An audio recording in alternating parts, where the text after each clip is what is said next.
Doctor Lokesh Kanagaraj ரீசெண்டா ஒரு press meet arrange பண்ணி அவரை பத்தி வந்துட்டு இருந்த வதந்திகள், அவரோட ப்ராஜெக்ட் பத்தினா பல விஷயங்களை வெளிப்படையா பேசி ஒரு பிரஸ் மீட் கொடுத்திருக்காரு.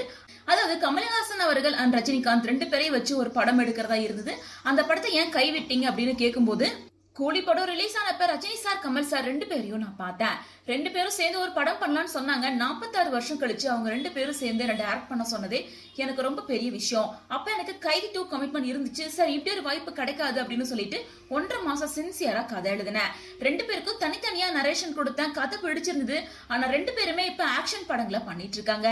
அதனால மறுபடியும் ஒரு ஹெவி ஆக்ஷன் வேண்டாம் அப்படின்னு ஒரு லைட் ஹார்ட்டடான படம் பண்ணலாம் அப்படின்னு கேட்டாங்க. ஆனா எனக்கு அந்த மாதிரி படம் எல்லாம் பண்ண வராது. அதனால ஜெயினோ அண்ணா கிட்ட சொல்லிட்டு வெளியே வந்துட்டேன். மேலும் ஸ்ருதிஹாசன் கூட இருக்க காதலை பத்தி கேட்கும் போது என்ன சொல்லியிருக்காங்கன்னா, உங்களை பத்தி சோசியல் மீடியாவில் ஒரு நடிகையோட சேர்த்து காதல் லவ் அது இதுன்னு வந்துட்டு இருந்தது.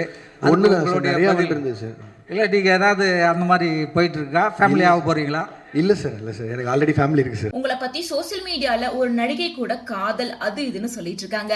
அந்த மாதிரி ஏதாவது போயிட்டு இருக்கா? நீங்க குடும்பம் ஆக போறீங்களா அப்படின்னு எல்லாம் கூட கேட்டிருக்காங்க. இதுக்கு பதில் சொன்ன லோகேஷ் என்ன சொல்லியிருக்காருன்னா, ஒண்ணு மட்டும் இல்லைங்க, பல நடிகைகள் கூட என்ன சேர்த்து வச்சு பேசிட்டு தான் இருக்காங்க. நடிகை கூட சேர்த்து வர எல்லா காதல் வதந்திகளும் போய் தான். எனக்கு ஆல்ரெடி ஃபேமிலி இருக்கு. இதெல்லாம் தேவையில்லாத வதந்திகள் அப்படின்னு சொல்லியிருக்காரு. இருந்தாலுமே லோகேஷ் கனகராஜ் ஸ்ருதிஹாசனை ஃபாலோ பண்ணிட்டு தான் இருக்காங்க. பட் ஸ்ருதிஹாசன் லோகேஷை அன்ஃபாலோ பண்ணிருக்காங்க. மேலும் போதைப் பொருள் சர்ச்சையை பத்தி கேட்கும் போது, என் படங்களை ட்ரக்ஸ் பத்தி தப்பா காட்டுறதா சொல்றாங்க.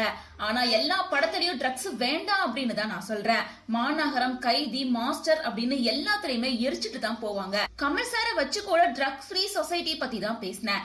காலேஜ்ல சே நோ டு ட்ரக்ஸ் அப்படின்னு கேம்பெயின் பண்றேன். கமர்ஷியலா பண்ற படம் அப்படின்னாலும் ஒரு சோசியல் கன்சர்ன் எனக்கு இருக்கு அப்படின்னு சொல்லியிருக்காரு. மேலும் லோகேஷ் கனகராஜ் நிறைய கேள்விகளுக்கு பதில் சொல்லி அவரை பத்தி இருக்க எல்லா சர்ச்சைக்கும் முற்றுப்புள்ளி வச்சிருக்காரு.